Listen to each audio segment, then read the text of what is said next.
மனிதனை அடிமைப்படுத்துவான். நம்பிக்கையின் பெயரில் கொடுமை நடக்கும், பயத்தின் பெயரில் அறிவு கொல்லப்படும். அதனால் தான் நாம் கேட்க வேண்டிய கேள்வி பகுத்தறிவு எதற்காக?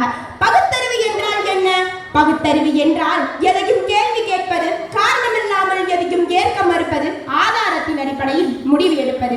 பகுத்தறிவு என்பது கடவுளுக்கு எதிரானதல்ல, மதத்திற்கு எதிரானதல்ல, மரபிற்கு எதிரானதல்ல, அறிவின் மைக்கு எதிரானது, மூட நம்பிக்கைக்கு எதிரானது. பகுத்தறிவு ஏன் தேவை? மூட நம்பிக்கைகளில் இருந்து விடுபட நண்பர்களே நாம் இன்று பார்க்கிறோம். கிரகணம் வந்தால் சாப்பிடக்கூடாது, கனவு கெட்டதெனில் நான் கெட்டது, ஜாதகம் பார்த்து மனிதன் நிராகரிக்கப்படுகிறான். இதற்கெல்லாம் அறிவியல் ஆதாரம் இருக்கிறதா?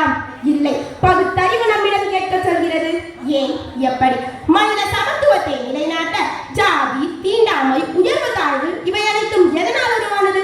பகுத்தறிவு இல்லாததால் தான். பெரியார் கூறினார், ஜாதி மனிதனால் உருவாக்கப்பட்டது, பகுத்தறிவால் மட்டுமே அது அழிக்கப்படும். பகுத்தறிவு இருந்தால் மனிதன் மனிதனை மனிதனாக பார்ப்பான், பிறப்பால் அல்ல பண்பால் மதிப்பிடுவான். பெண் சாதிக்கான விடுதலைக்கு பெண்கள் ஏன் அடக்கப்பட்டார்கள்?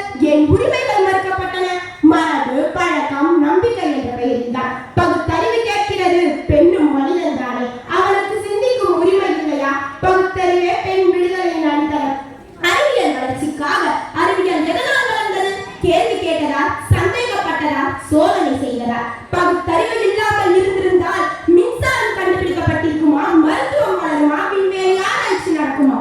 பகுத்தறிவே அறிவியலின் தாய். சமூக வளர்ச்சிக்காக சமூகத்தில் நடக்கும் அநியாயங்களை கேள்வி கேட்க துணியும் மனம்தான் பகுத்தறிவு.